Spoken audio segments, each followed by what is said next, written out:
Welcome back to another video. তো দেব অভিনীত তার আপকামিং সিনেমা রঘু ডাকাত, সেই রঘু ডাকাত গানের একটা টিজার আছে ঝিলমিল বলে, ঝিলমিল লাগে রে বলে, এবং টিজারটা দুর্দান্ত লেভেল অফ ভিউজ জেনারেট করতে পারছে এবং অডিয়েন্স এই গানটার জন্য জাস্ট ওয়েট করে আছে।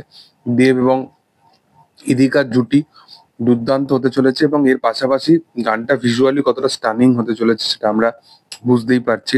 অলরেডি টিজারটা দুর্দান্ত লেগেছে। আর তো আগামী 6 তারিখে এই গানের টিজারটা আসতে চলেছে। তো মূলত আমি এই বিষয়টা নিয়ে কথা বলতে এসেছি।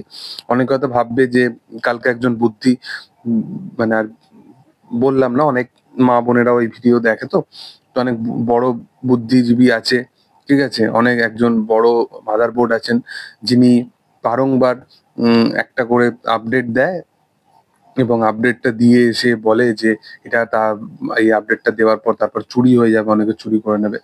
তো সেই বুদ্ধিজীবীর মানে আপডেটটা আমি ভিডিও বানাবো না, ঠিক আছে। যখন অফিসিয়ালি টিমের তরফ থেকে বা কোনোভাবে অফিসিয়ালি ভাবে আসবে আমার কাছে আপডেট, তারপরেই বানাবো।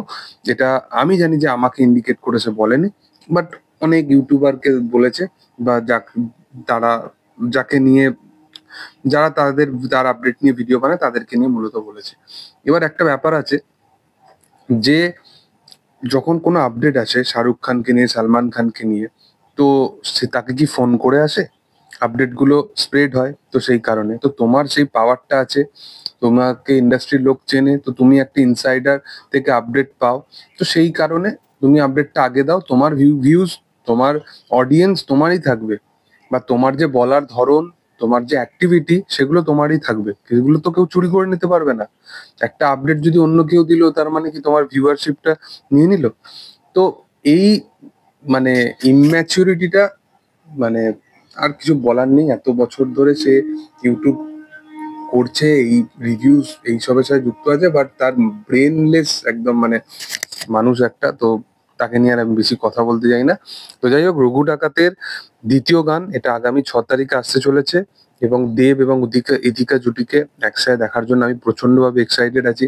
কিশোরী জুটি আবার একসাথে জুটি বাঁধতে চলেছে এবং ভিজুয়ালি এই সিনেমাটা, যেটা নিয়ে আমি বারংবার বলি যে এই সিনেমাটা আমার যেটা সবচেয়ে বেশি প্রবলেমেটিক যেন না হয়, এটাই আমি ভয় লাগছিল যে অ্যাকচুয়ালি এইসব সিনেমাতে যে আঁচটা রাখার চেষ্টা করে সেটা কাইন্ড অফ পিরিয়ডিক ফিল্মের ধাঁচ রাখার চেষ্টা করে। তো সেখানে সেই সিনেমার ক্ষেত্রে একটুখানি ভিজুয়াল ট্রিটমেন্ট যেন সবসময় বেটার হয়, এটা আমরা দেখি। তোমরা মনে আছে যে বাঘা যতীনের সময় একটা বাঘের সাথে দেবের ফাইট ছিল, সেটা কিন্তু এক্সিকিউট প্রপার নয়, বোঝা যাচ্ছে বাঘটা অ্যানিমেটেড।